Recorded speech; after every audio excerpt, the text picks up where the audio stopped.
Hi,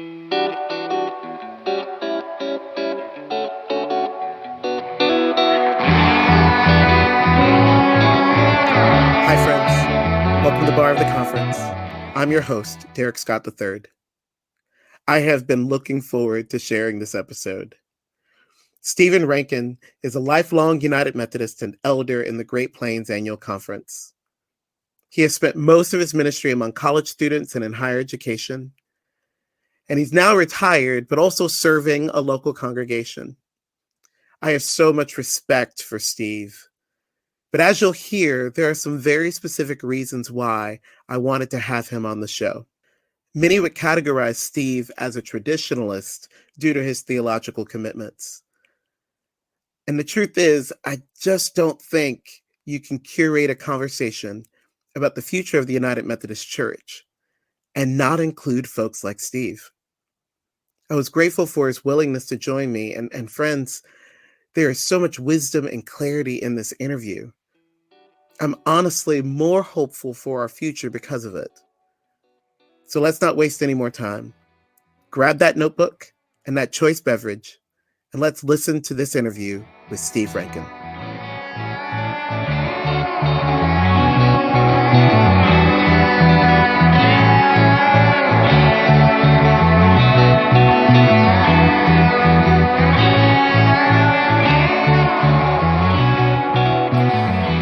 Dr. Stephen Rankin, it is good to see you, and I'm really grateful that you joined me on Bar of the Conference. Thanks for being here. You're quite welcome. I'm glad to do it. It's good to see you. It's good to see you. I have several memories of being in the same room with you. There, and a lot of them, all of them are campus ministry related. Mm-hmm. And I remember sitting in a room, and I don't even remember what city I was in, but sitting in a room with you, talking about the future of higher education as it relates to the Wesleyan Witness and campus ministry. I'm saying this on the record so that people have it. I said to myself, gosh, it'd be cool if I could be like Steve Rankin when I grow up. And part of it was you seem to be a person living at the intersection of higher education, but I never got the sense that you were stuck in an office. I always got the sense that you were on the ground with students. So even as a professor, like I didn't get this sense that you sort of just rolled in, gave your lecture, and rolled back out. Like you seem to have stories, and I'll say it this way, you seem to, and I mean this in a much more metaphorical way, but you seem to smell like you had been around college students. Ah, yes. And that, again, for me, that was, as I get older and I don't have the same, energy capacity as I used to have, there's still this deep desire in me to never get so far into the institution of the church or whatever work that I do that I'm not spending a great deal of time with college-aged young adults. And I just saw you as a person who somehow figured that out and found your niche in being able to do that. So that was just the way that you inspired me sort of in the beginning. Well, thank you. That's encouraging to me. I'm glad about that. Well, and again, I'm really grateful for you and the example. But I know that there's more to you than smelling like college students. So I'd love to hear how you became a Christian, a follower of Jesus, but specifically a United Methodist follower of Jesus. How did God's prevenient grace work in your life to bring you to the UMC? Yeah. Well, I am a preacher's kid. So there you have it, right? I was born into a Methodist family, but there are a couple of wrinkles in that part of the story right away. My dad went into the ministry full-time later in life. So he often described himself as a jack of all trades, master of none kind of person. Grew up on a ranch in western Kansas and lived a pretty rough life for a while, had his own dramatic conversion experience in a Methodist church. And that's really, he had grown up in the Presbyterian church. So what what got us into the Methodist and then United Methodist Church was Dad's own experience. And so I was a little kid when he went full time. He quit his job and went full time in the ministry. And so that part of my story is I literally grew up in the church, and I have snippets of memories, even from the time I was a small child, of inclinations, of responses. For example, when my paternal grandfather died, my parents were older when I was born. I'm the baby of the family. I didn't really know any of my grandparents because the ones who were still alive were much older. So anyway, my grandfather had died, and we're in the funeral home, and Mom and Dad are there, and I'm with them, and I'm like 5, 6 years old. And I said something like, "Do you want me to pray?" I have no idea why I said that. But, some prevenient grace at work there. So I have a few moments like that. To get closer to the point here, went through confirmation in junior high, middle school, took the confirmation questions, the vows of church membership questions, seriously, answered them sincerely. So I think of myself as a sincere believer in Jesus from that time forward. But like many teenagers, I had all kinds of stars in my eyes and desires and this and that. And so it really wasn't until my senior year of high school, not long before I graduated, we had a lay witness mission in our church. We always lived in small, rural. Dad's churches were small. I love these rural churches, 50, 60 people or less, So we were having a lay witness mission, and I was gone for part of that weekend, got home Saturday night, and I walk into the back of the church, and there's a guy up front. Now I'm telling you how old I am. This was like February of 1972. I'm a senior in high school, and we're still in the hippie days. And I'm tracking. These are the days when a single acoustic guitar in worship was, at least for the part of the world where I was living, that was way out there, So this guy's up front giving his testimony, long hair, shoulder length hair. He's wearing a chambray shirt, jeans, Levi's, and boots, like biker boots. And he's got on one of those leather jackets with the fringe hanging off the sleeves, And he was giving his testimony. It was very matter of fact, and he had the kind of typical testimony that when he was a hippie, very much into the drug scene, Jesus Christ got a hold of his life, changed his life. So I'm listening to this testimony and thinking, I've grown up in the church. On the outside, I'm a good kid. I'm a compliant child. Teachers like me, all that sort of thing. Kind of the disgusting goody two shoes kind of guy, but not really walking with Christ. So I kind of came face to face with my own hypocrisy. I looked good on the outside. I wasn't so good on the inside. And so that evening I went up to my bed after everything was over, and I sat on the edge of my bed and very matter-of-factly committed my life to Christ. There wasn't a lot of emotion in it. As later on, a guy who was very influential in my life for a while is a very emotional boy. He just loved people, and he'd tear up, and when he's talking about people, his jowls would shake. And anyway, he used to say, "It's time to get down to business with God."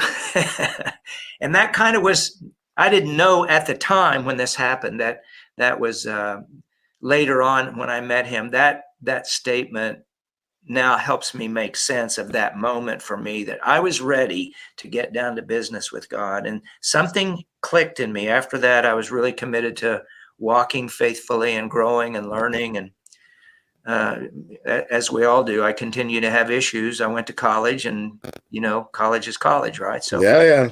But I was really committed to walking the way of Jesus, and got involved in ministry right away, leading a youth group and stuff like that. So As they say, the rest is history. Oh, wow.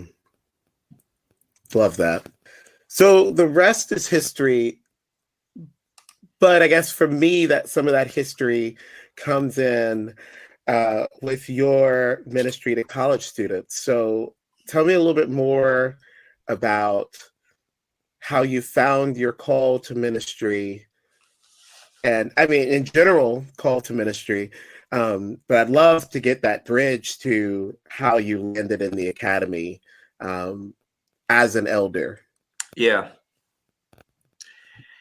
Well, I'm an old man, so I got to tell a bit of a story here. You're asking me to tell the story, and I And feel we like are here for it. We yeah, are here for this story. good. This is I think this is important background. So right away, I told about what I regard in a way as my conversion story, even though it's extended. But about that time that I mentioned, I was invited to be in a singing group.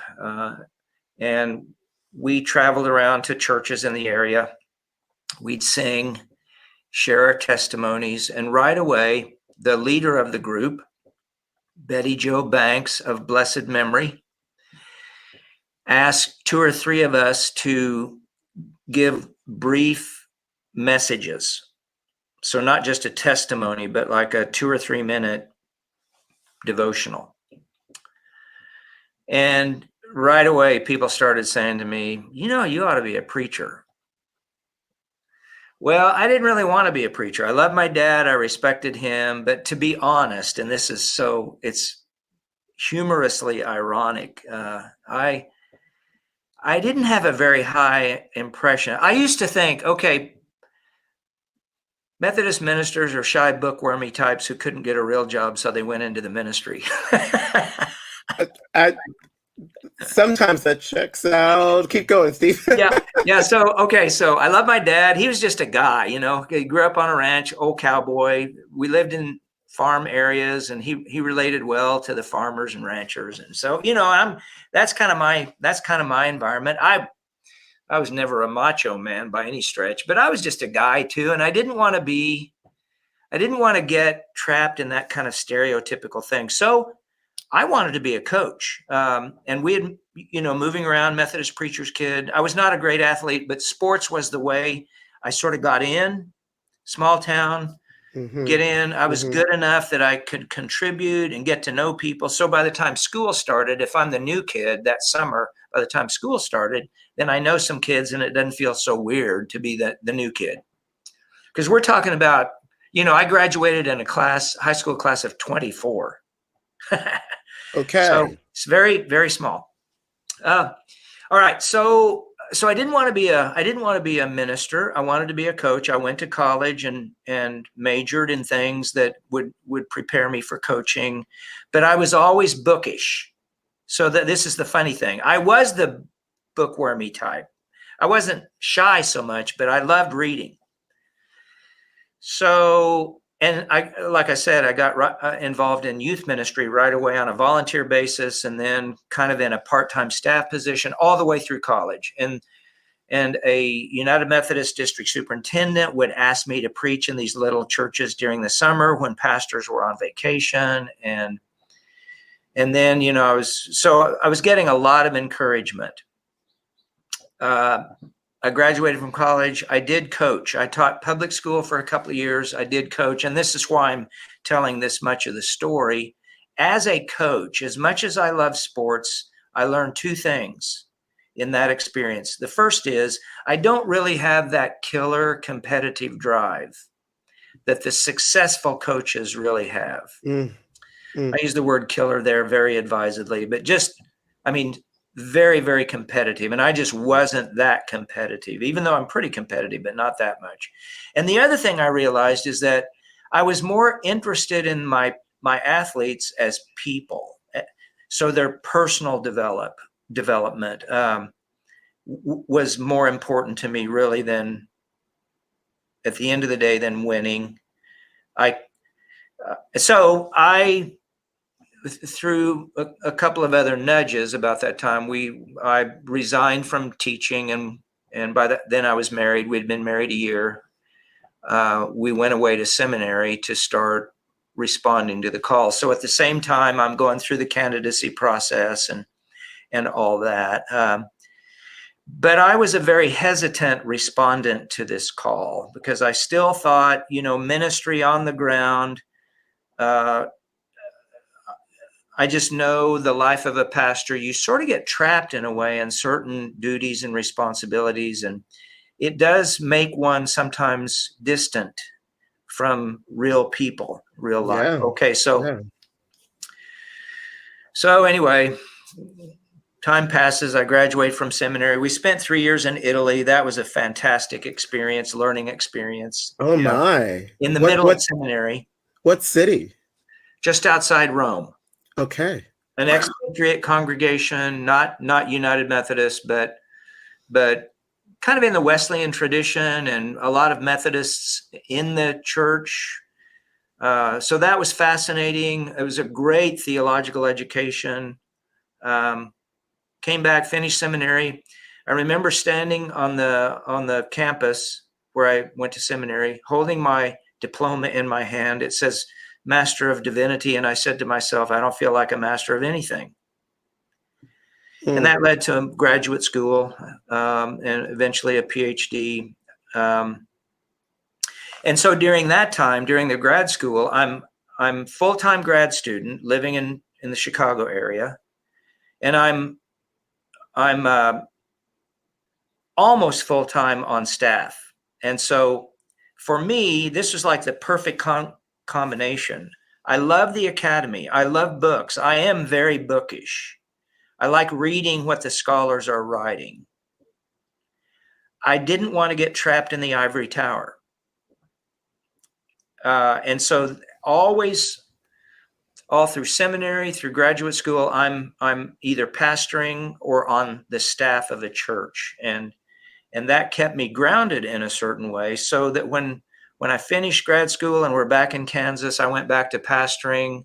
I got this job then. I got this opportunity to go to a college, Southwestern College here in Kansas. And now this is an entirely new direction for me. I did the graduate work thinking I'd probably wind up teaching in seminary. I wanted to help prepare people for ministry, but I didn't want to get stuck in the ivory tower. Mm-hmm.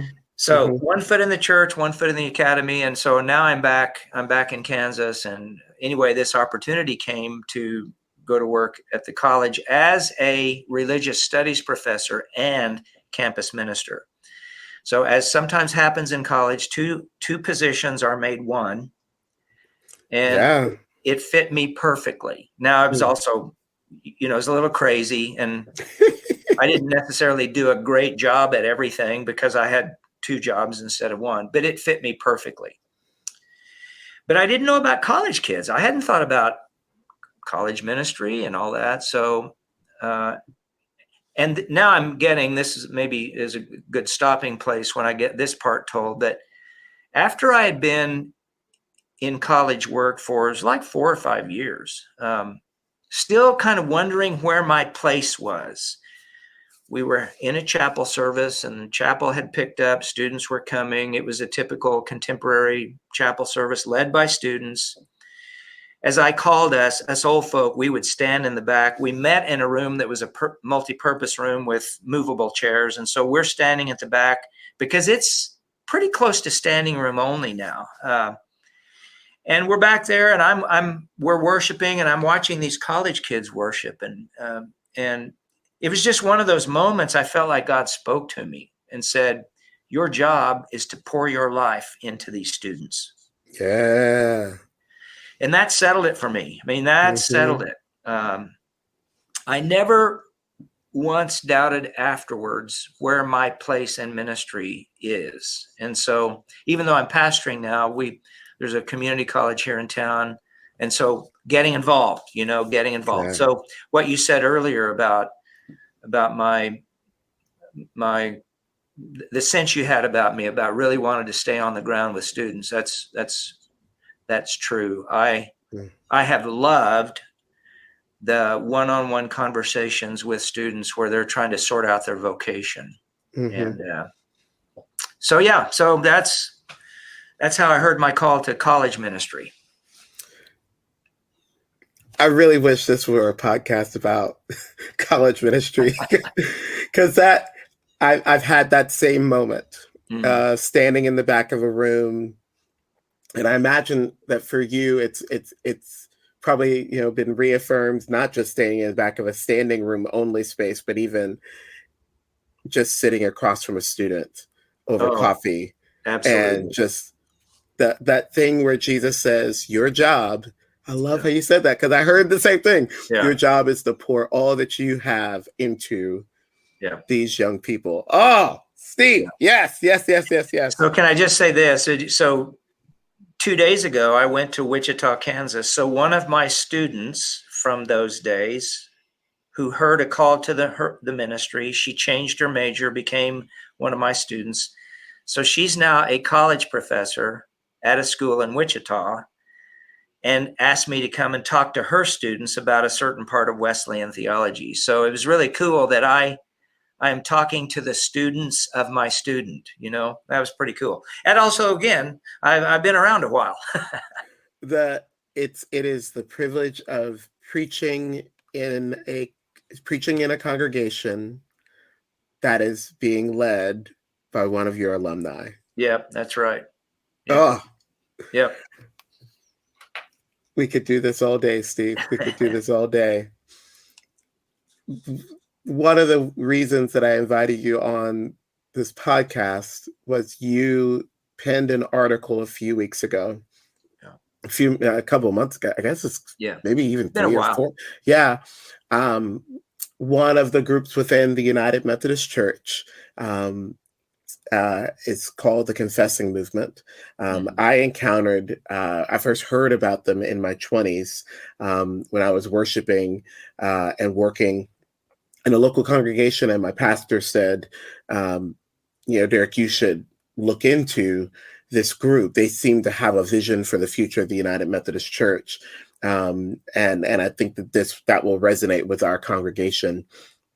And I'll just be honest, at the time, I had no sense of the broadness of the United Methodist connection. I honestly thought that everybody kind of saw the world the same way in United Methodism.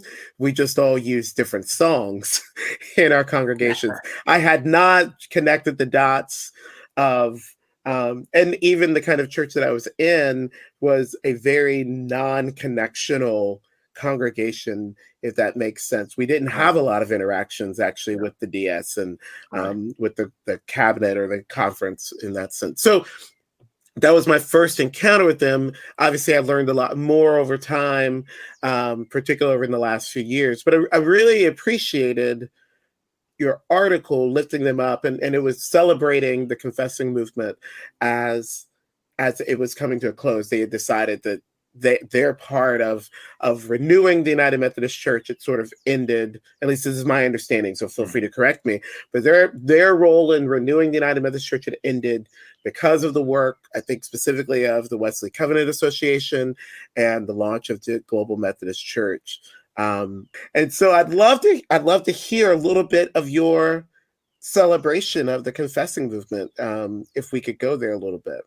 Sure. And this topic gives me the opportunity to emphasize or stress the importance of nuance. Yes. And I'm going to try to make it very clear, even though it's nuanced. So the Confessing Movement, in its original vision, focused on theology and really what we would say are the core foundational tenets of the faith with a Wesleyan understanding. So the conviction that a Wesleyan experience of scriptural Christianity, as Wesley called it, so it's good for the church. It's good for the United Methodist Church, but it's good for the church ecumenical. And so what drew me to the confessing movement early, and then of course, as time passed, I had friends who were leaders in it. What drew me to the confessing movement was this belief that doctrine and life go together. And there is a tendency in United Methodism, we're very pragmatist. I've said this, I mean this, I said it kind of lightheartedly, and I mean it as a compliment. Let's just love Jesus and go do something. And that, I find that very attractive about United Methodism, except that there's more to loving Jesus. So loving Jesus involves thinking about who Jesus is, right? If I'm going to love somebody, I need to know who that person is. So there's the connection between doctrine or theology and experience. And I just felt like the confessing movement in its early days, especially, we're trying to bring something more into the awareness of United Methodists in general that was really good. Now, I will say this. The confessing movement fairly quickly got involved in some of the political movements of the day. I'm not critical of that exactly. You can probably hear a little bit of the wariness in the way I describe this, but given the way we decide things in the United Methodist Church, and given the pressures in our denomination, I understand why the confessing movement got linked with other groups fairly quickly. And I have many, many, many friends in these movements, and I love them. And I believe they're really trying to do good things and the right things. And they're deeply sincere about all that. So at the same time, I did not want to get caught in political debate. I love conversation. I'm willing to debate. I'll tell you what I think. In fact, you'll hear that in this session, I guess. But I don't want. I want it to be. This is where the kind of the scholar, if I use that word very advisedly, but where the scholar kicks in. It's important for us to understand topics, ideas, people, right? It's first I need to understand. And then I can know what my response should be, right? Because I have an opinion, I have a viewpoint. The other person has an opinion, viewpoint. My first job is to understand. And I don't love the emotions, as participating in general conference, jurisdictional conference, witnessing more.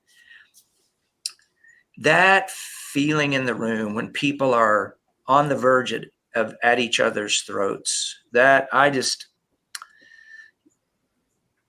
don't like that. Yeah. Not many people do, right? Not many people do, even the people who are deeply involved in those kinds of things. But I just didn't have the heart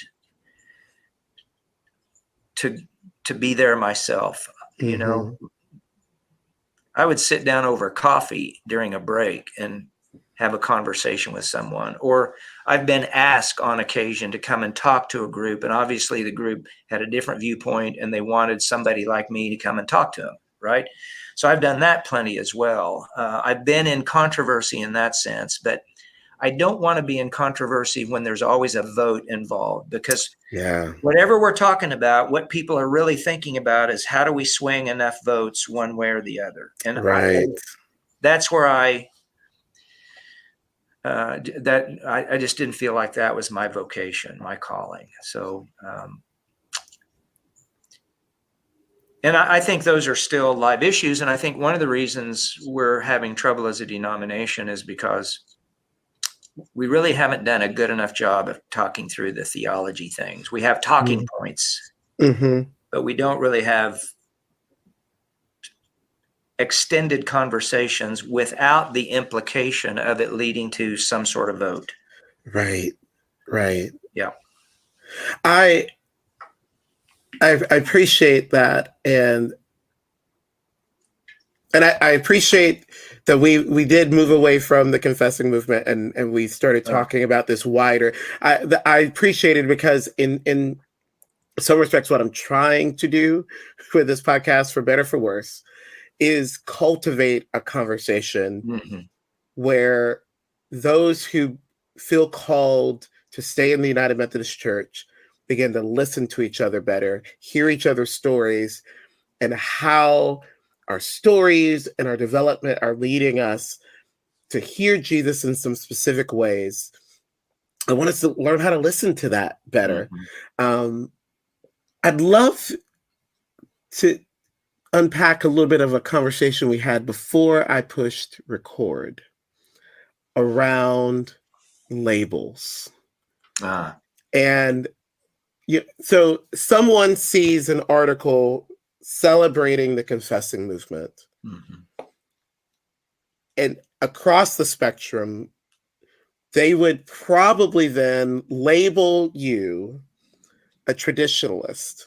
Mm-hmm. In the same way that someone sees a gay Black lay leader doing anything in the United Methodist Church and would automatically label me progressive. Mm-hmm. And those labels seem to work for certain things, and I think they work around votes, as you lifted up a second ago. But when I sit down and I start talking with people, these labels all of a sudden are unhelpful because they make a bunch of assumptions about positions and thoughts and even theological commitments that may or may not be true. But the assumption that the labels bring almost short circuit these conversations. So, Steve, I'll ask you a question in a very specific way, and feel free to nuance and bring accuracy and completely destroy my question. I am here for it. What label do you claim? What label is most appropriate in this conversation of the United Methodist Church and our continuance and bar the conference? Now destroy my question, Steve. Go. Right. Well, it is your question points to the inevitability of labels. I've struggled with this for a long time. I don't like them. Really, I want to be known as a Christian. Mm. I want to be known as a person whose life shows Jesus Christ. I'm a sinner, so I got issues. So I don't always do a good job meeting that goal or desire. Okay, so that's how I really want to be known. But I also know we have to have shorthand ways of referring to groups of people, ideas, movements, etc. So caving to the inevitability of this sort of thing, I would be known as a traditionalist or a conservative. Theologically, I believe what our doctrines, the articles of religion and confession of faith, assert about the nature of God and the Christian life. And so that's where I would be.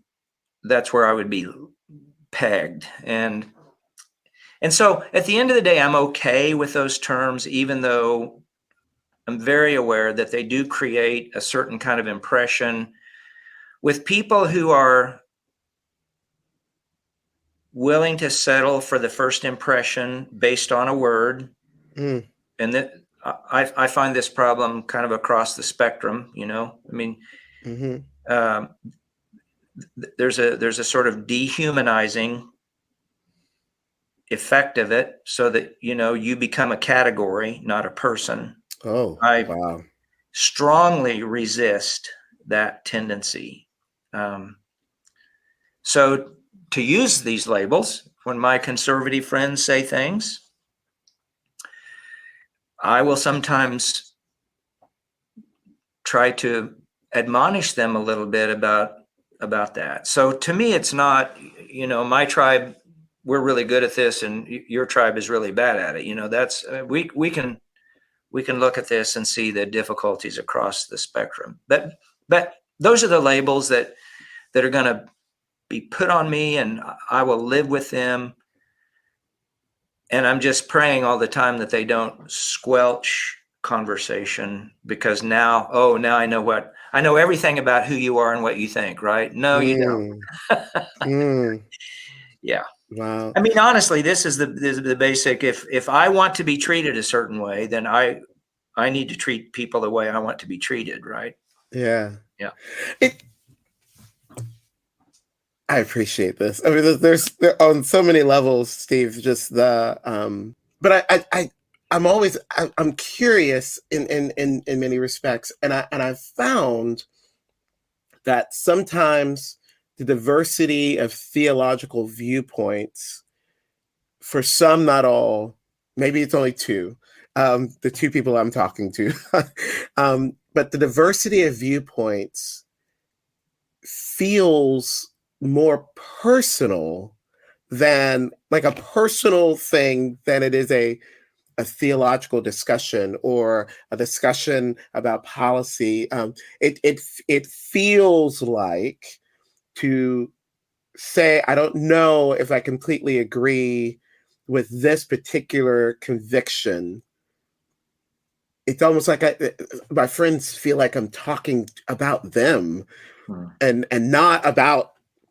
I don't know if this resonates at all, but my question that I'm interested in is, I think at least in the way the United Methodist Church currently exists, there is this diversity of theological beliefs and convictions, perspective. And I'm wondering if you felt your core convictions challenged as a United Methodist by other United Methodists, and how you work with that. How is it personal? And I don't have a judgment if it's personal or not. I'm just curious, if it is, how you work with that, how you sort of handle that. And my sense is you're doing what you can to stay at the table.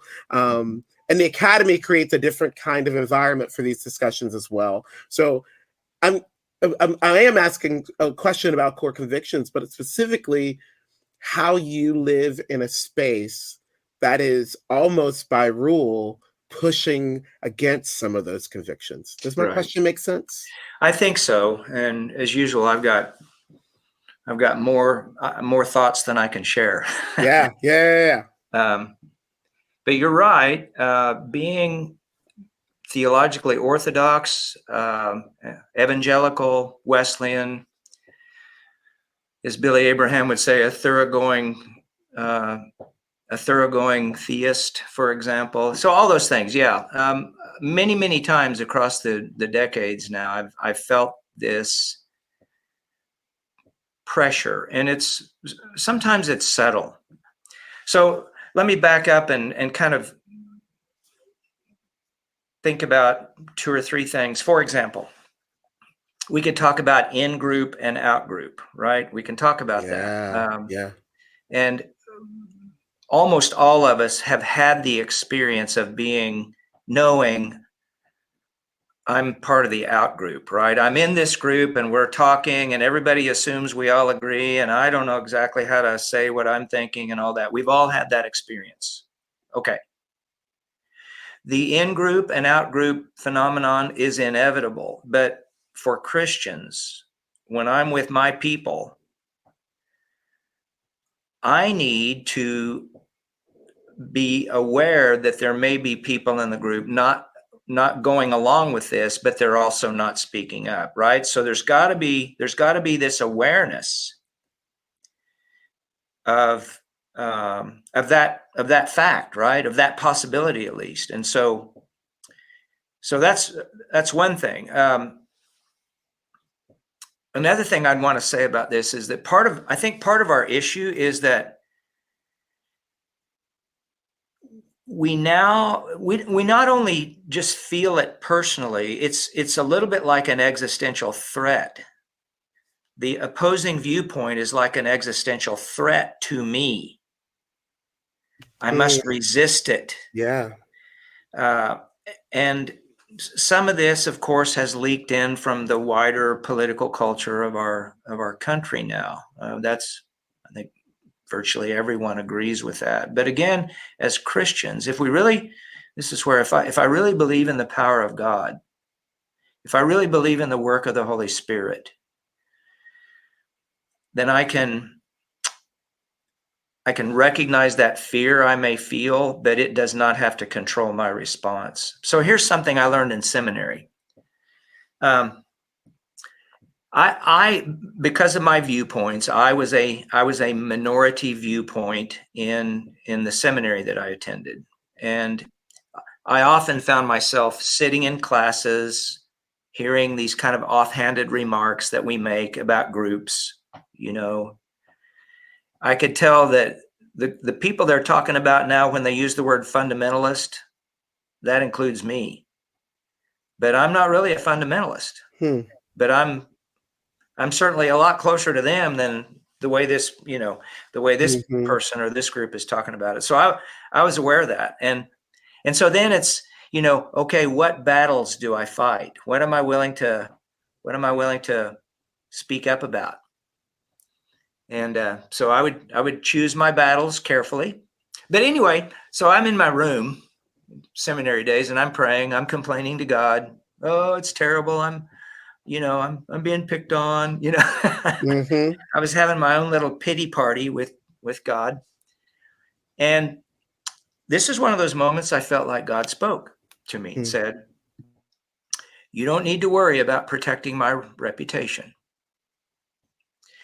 In fact, you can even lose the argument, and I will still get the glory because you're bearing witness. That was very freeing to me. Now, some people might say, well, how do you know God spoke to you that way? And that would be another conversation, right? But I'm convinced God spoke. And it was very, very liberating for me to know that I could, in kindness, speak my piece and not worry so much about whether or not somebody misunderstood me or whether they took offense. I don't like to cause offense in people. So, but I could not worry about the outcome of the conversation. Okay, so let me say one more thing, and I know I'm kind of ranging around here, but I'm tracking, and it's good. Yeah. Okay, that's good. With regard to theology and doctrine, I've spent a lot of time thinking about this and trying to listen to the debates and how people characterize other people and all that. And I do think there are some hard realities. When we talk in the United Methodist Church about the diversity of thought, well, that's obviously the case, right? My question is, if we're going to be a something together, any group that is identified as a group will have some boundaries. So we may disagree about where the boundaries are, and that's part of the conversation. Where does a person draw the boundaries? So let me use another label, the most progressive United Methodist. For us to be United Methodist, that progressive United Methodist wanting to draw the circle wider, wanting to have a big tent Methodism maybe, or maybe not. Maybe that's the centrist view and not so much the progressive view. I don't know about that. But anyway, back to my point, where do you draw the line? Where are we? Okay, this is United Methodist. That's not United Methodist. We all have to draw lines. The church has to have boundaries. Our core doctrines serve as those boundaries. And I think that's kind of a fact that when we start talking a little bit loosely about not worrying so much about theology and talking more about mission, we all believe in Jesus. Let's get involved in the mission. Generally, I can agree with that, but in reality, when we start bumping into these really difficult topics and where people are just intractably opposed to one another, we can't all just be everything to everybody, right? There's got to be a boundary. So where is the boundary? And so that's where, for me, doctrine does more than just it helps us see where we think the boundaries ought to be. And that's a legitimate conversation that we need to be having.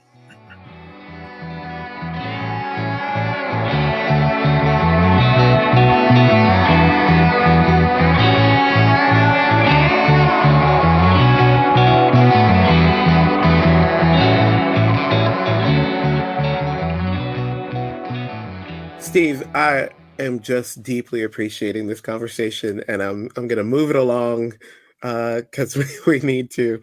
But I'm going to ping back to something that I heard you say, and then use that to move us forward, of the ways that these conversations around theology and doctrine then get wedded to politics within the church and even voting.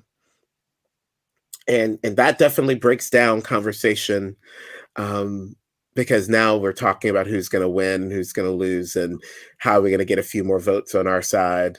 So that takes me then to the really contentious special session of General Conference in 2019. Right. And,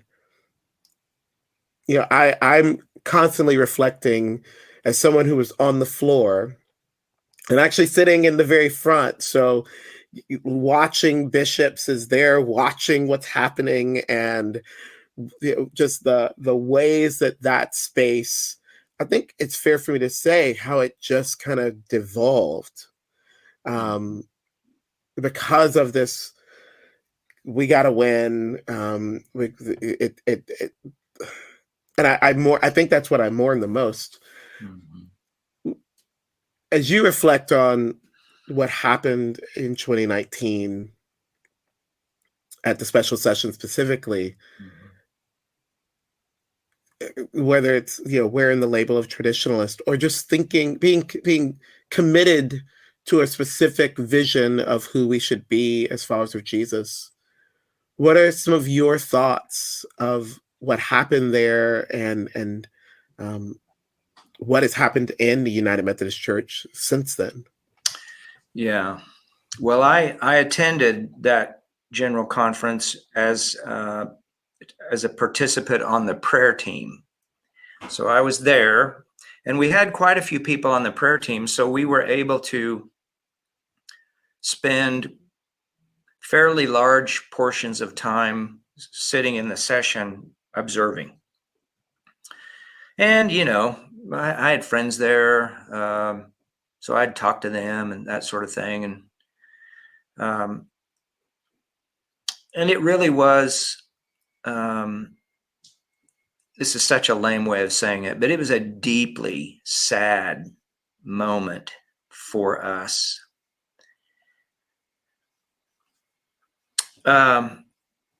Because I think we could see people who, up to this point, delegates, up to this point, relatively respectful opponents of one another. But now in 2019, it just got personal in a way.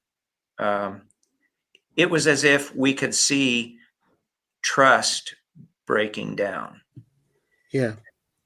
And now it's not just a matter of I disagree with someone. It's a matter of I'm using I, as an example. Now, this is not exactly how I felt. Mm-hmm. I felt very sad, grieved, but once, okay, I now no longer see the opponent as a person of good faith arguing for a point they believe is very important. Now that person is dishonest, sneaky, underhanded, has bad motive, and is acting in bad faith.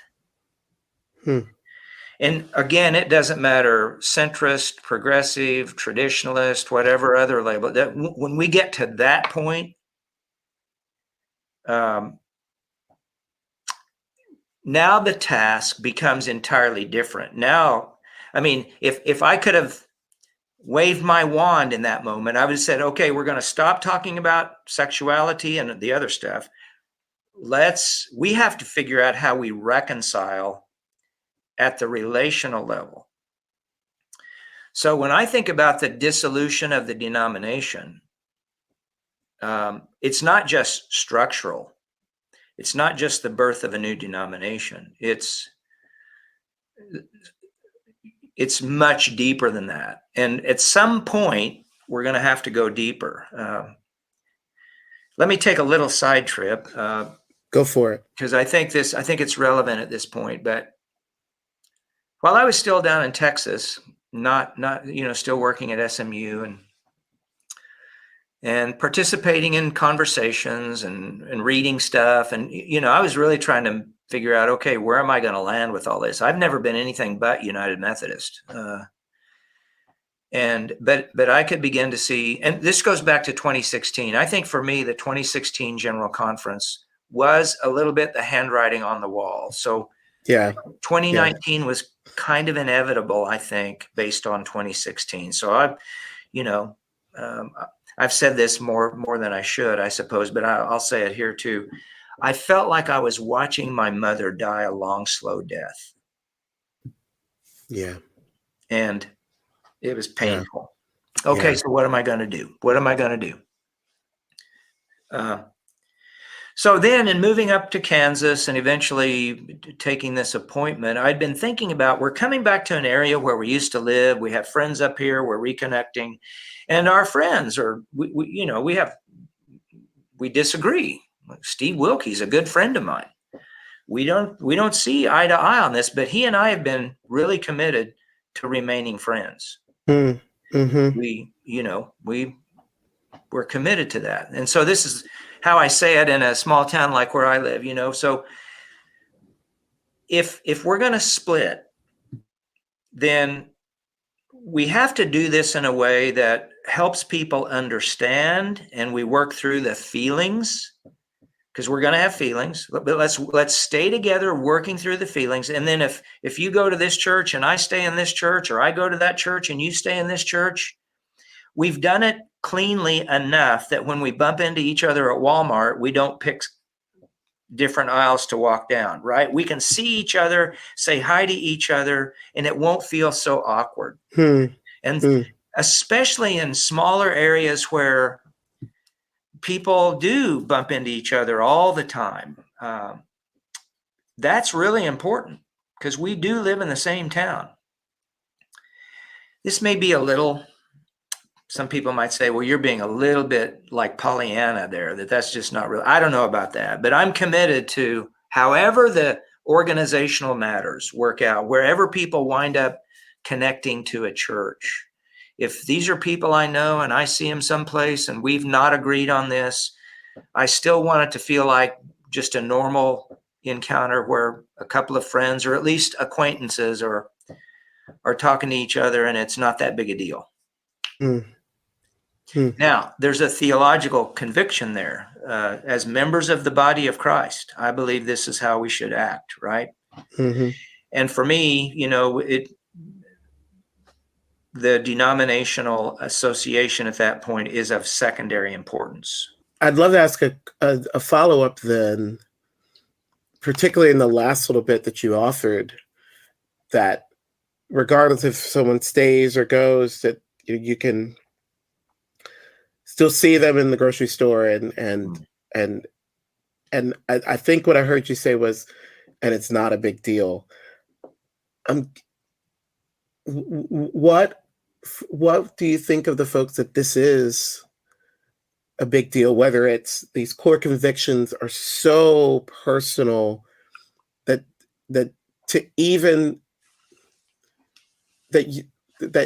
to not join them is its own offense? Yeah.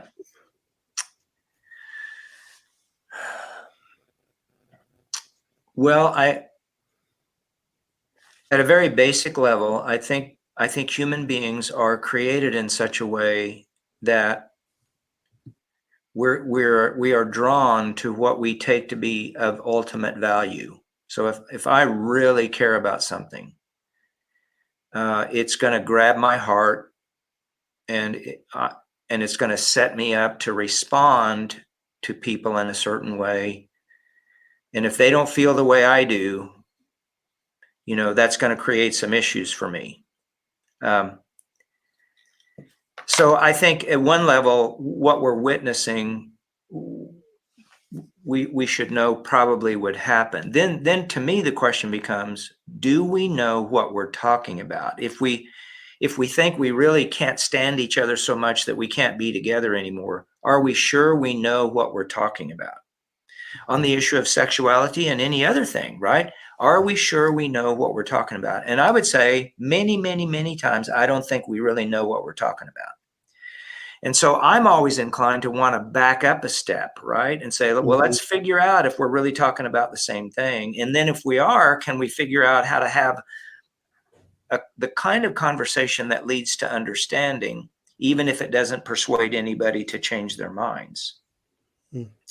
Now, I'm saying all this, I want to be very clear about this. I'm saying all this as one who believes deeply in a Trinitarian view of God, in the in preaching Christ and Him crucified. He rose bodily from the grave. Those are ultimate to me.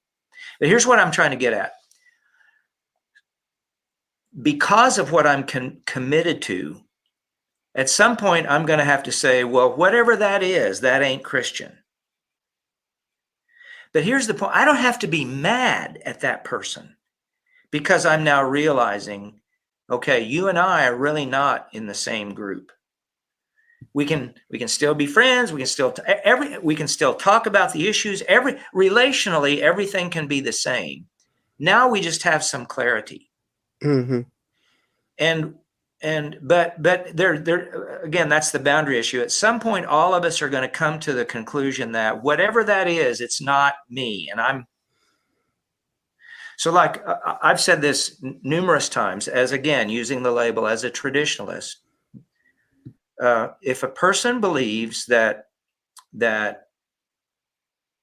as we call it, full inclusion, and that means, dropping the restrictions that are in place now. If a person believes that's a matter of justice and God is leading us this direction, okay, I don't agree with that. I'm not angry at that person. That's a good faith commitment that they're making. We can, talk. I want to understand, how did you get there? What sources? How do you put them together? What's the chain of thinking you're using? All those kinds of things. I don't have to be angry that they're someplace vastly different from where I stand. But the denominational question then does become live. Can these two things, or these two positions, really exist in the same organization? I think that's a question we have not really thought about very well, because most of the most vocal people are just really already trying to persuade people to come their way. And some of our study groups and things like that, and this is my opinion, and it's an outside opinion because I've not been on those groups, but I think too often we were already kind of wired toward what the end game is, rather than what we need to be thinking about.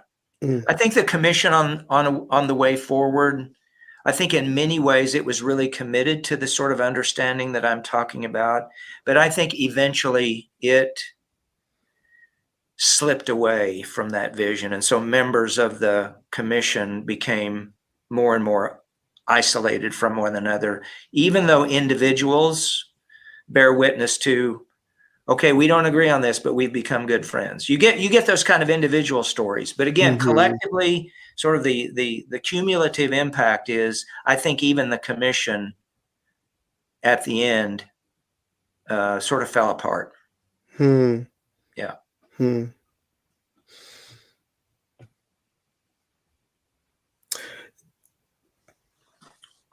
Do you think, this is such a reductionist question, Do you think that kind of everything that's transpired since General Conference 2016 has lacked true holy conferencing and discernment? Woo-hoo.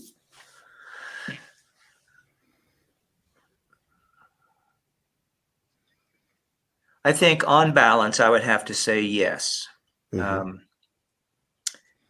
One of the sad facts, and again, people across the spectrum recognize that we've slipped into this mode. But to me, the sad fact is that when we're talking about denominational affiliation, the way we talk, the tone of voice, the emotions that we share look a lot more like popular and political culture rather than the body of Christ. And so, Mm-hmm. so that's a long answer to your question. Yeah, I think there hasn't been much holy conferencing.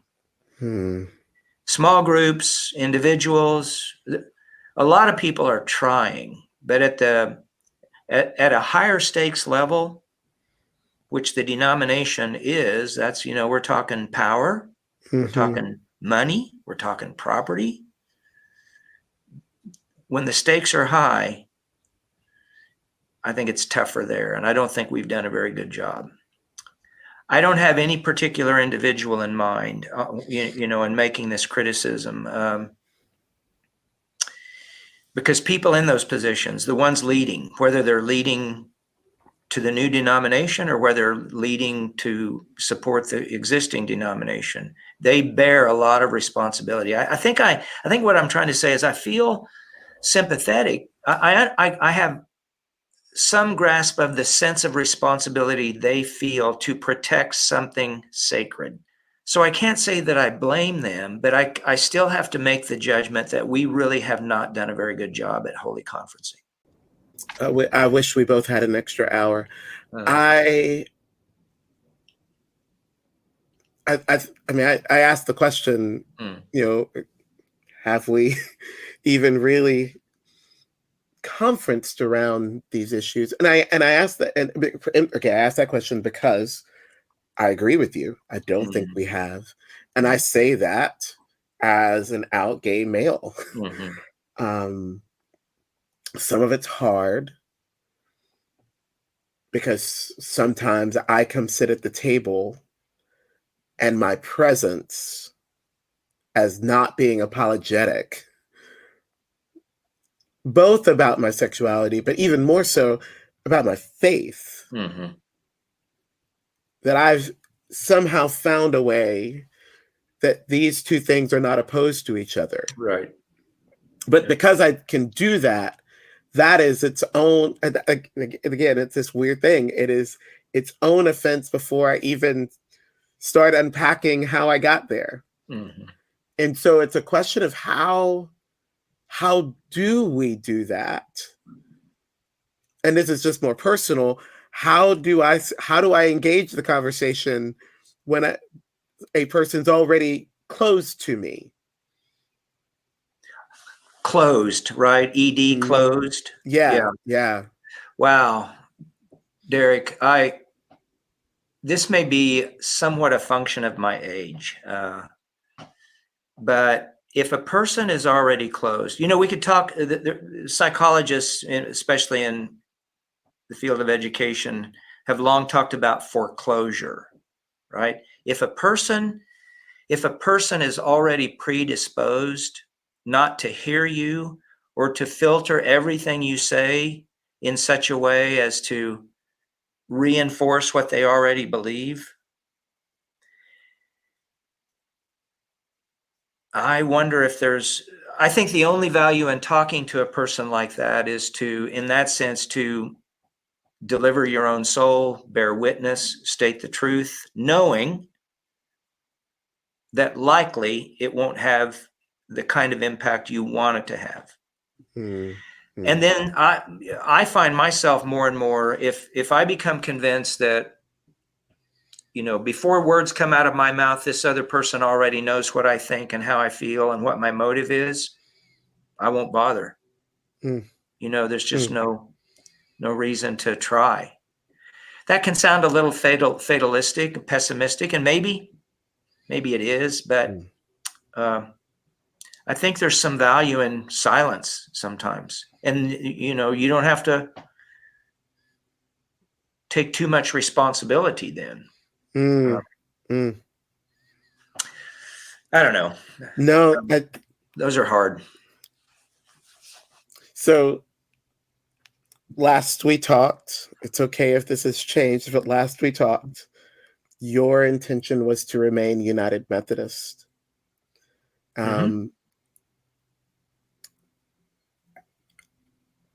What's keeping you here? What's up, right? What's up with me? Yeah. Well, again, thinking, I've thought long and hard about this and prayed. This is a prayerful.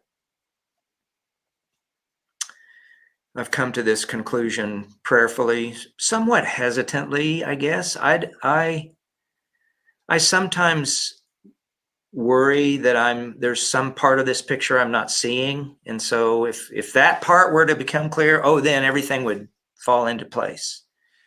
That hasn't happened yet. But my answer, because I'm a lifelong United Methodist, and because I've had a lot of experience in small town, rural America, I know all these loyal Methodists, United Methodists. They've been Methodists for 40, 50, 60 years. They love Jesus. They love their church. It's the only church they've ever known. They don't really understand the ins and outs of what's going on. They've been very trusting of their clergy leaders, of the annual conference system. Now, many of them are feeling stuck. They don't want to leave, but they're not sure they want the changes that are coming. Just to be honest about that. Yeah. I do not feel like God has released me. Now, I have a lot of friends who have left. God bless them. And I don't feel about the Global Methodist Church the way a lot of people who are staying feel about the Global Methodist Church. That may be another topic, but anyway, so God bless them. I think this division eventually became inevitable because of especially the past few years and some other things. But with all that said, I'm aware of the people who either don't want to leave or don't feel like they can leave. And I don't want to just walk away. Now, the people who have left, I just want to be clear. There's no hidden implication that I think that's what they did. Like they just walked away. No. That's there. They've worked that out with God. God bless them. I love them. They're my friends. We're still working together. But for me, in this time and place, I'm not going to walk away from these people. And the people who are drifting away, I'm very aware of the people who they're quietly going, and they've been going, and they're just drifting away into other churches, denominations. We have something good to offer. I don't want them just to drift away. So I'm trying to do something, right? In my own little way, I'm trying to do something. Do they have to stay in the United Methodist Church? Not necessarily, but do they drift away into XYZ church? No. The Wesleyan way of being Christian is good. I want to help with that.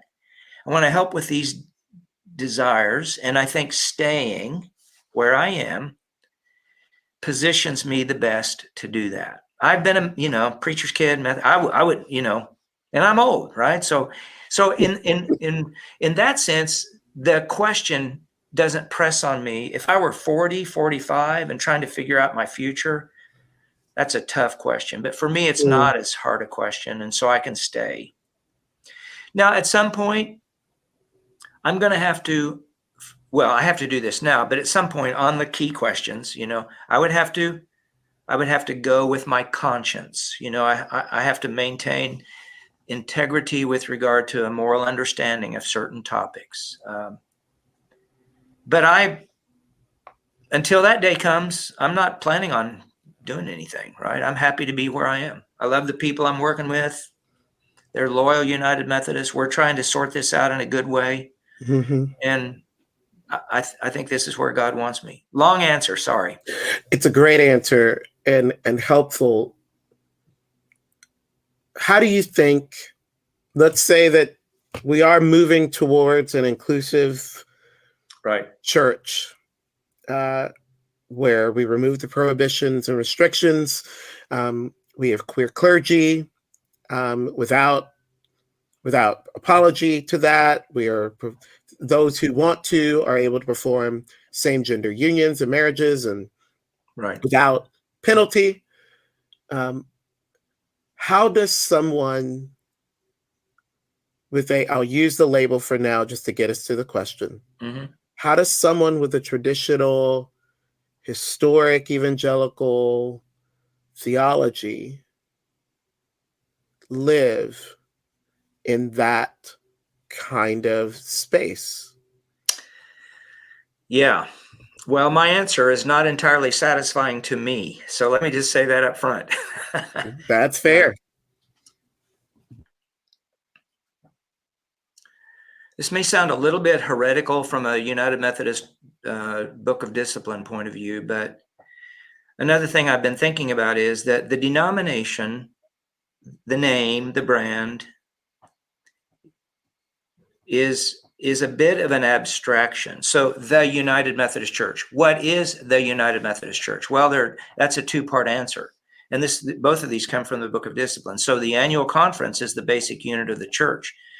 Now, we're all connected across conferences and all that. And I think that's a point that hasn't been adequately thought about by a lot of people, but that's another matter. But still, at the annual conference level, the United Methodist Church here and the United Methodist Church down the road are connected in a variety of ways. A covenant relationship for clergy, mission and ministry funds, various ways. Even so, with the annual conference as the basic unit of the church, and we do a lot of things, ordination, for example, candidacy, ordination, all that. We do that at the annual conference level. Where people live is the local church level. And so the tangible, concrete, on the ground reality is the local church. So I'll just admit, I kind of struggle with my own thinking here because for the United Methodist Church, our doctrinal standards are the doctrinal standards. So what we say we believe. Now, I readily admit, let's be honest, it is to a significant degree an on paper thing, and not really. We don't talk seriously about doctrinal boundaries at this core level. Yeah. So, but as long as the local congregation feels like we together can follow Christ faithfully according to use Jude 3, the faith once delivered. Mm-hmm. And because moving elsewhere has its own set of questions and risks, I think it's perfectly appropriate to stay where we are as long as we can. And the last thing I'll say then is, I think then, given how you sort of set up the question, I think then every local congregation is going to have policy positions on these questions. Will we do gay weddings in our church? If the bishop wants to send us a married gay pastor, for example, are we okay with that? So a congregation would have to work out those kinds of policy questions, which means they're going to have to spend time thinking through, what do we think about the way God made us? What do we think about, just all these different things? And how do we come to the conclusions that we have? And that's the sort of thing, we can't do that work with a vote hanging over our heads, because then people are feeling pressure to come to a conclusion, often prematurely. So that's what, again, that's what I would say to churches who are traditional, or clergy who are staying, who are traditionalist. Well, do you have hope for the United Methodist Church going forward? I got kind of emotional earlier. I kept it together pretty well, but that feel like I'm watching my mother die. That's a moment for me. I was reading, I used the Book of Common Prayer and the readings in the Book of Common Prayer. And so one day I was reading Psalm 102. I think it might be, I get the references confused. And so I don't want to take too long here. Yeah, it's Psalm 102:14. And in the Book of Common Prayer, the way it's said is, for I love, it's talking about Jerusalem, in ruins, and the Book of Common Prayer says, for I love her very rubble. And the New Revised Standard says, for your servants hold its stones dear and have pity on its dust. So I kind of envision the United Methodist Church as a denomination in shattered like that, in ruins. But what happened? The ruins were rebuilt, right? Another psalm I love, revive us again, O Lord, right? Mm-hmm. So I believe God's going to settle some things out, and my hope is in Christ and the work of the Spirit. And so to the extent that we're faithful, I think God will bless that, and really great things can happen. And I'm honestly not worried about divisions and things like that. I just believe we're at a point now where we need to stop fighting. People need release to go where they feel like they can serve the Lord the most faithfully. And I do understand what that means for a denomination like ours, but to me that looks better than some of the other alternatives.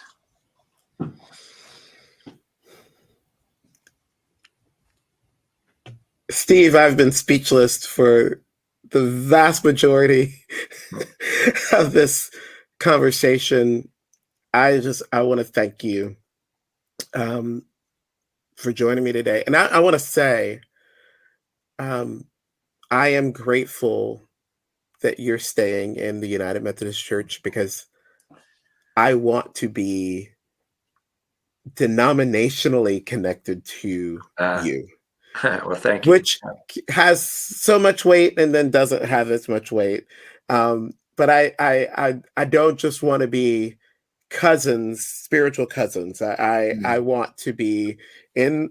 I do hope that there's a sense at some point that while we have differing theological commitments on certain issues, that there is a sense of that we are a tribe.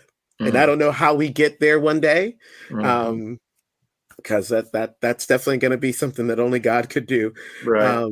But I continue to feel like, specifically to you, that you and I are more connected than disconnected. No doubt. And I'm grateful for it.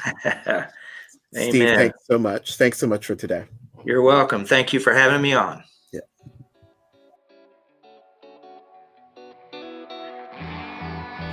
We hope you enjoyed the episode. Bar of the Conference is produced by the team at Wesley's Revival, a ministry of Studio Wesley. Subscribe to this show on Apple, Spotify, Amazon, or Google platforms so you don't miss a single episode. Thanks for joining us, and see you next time.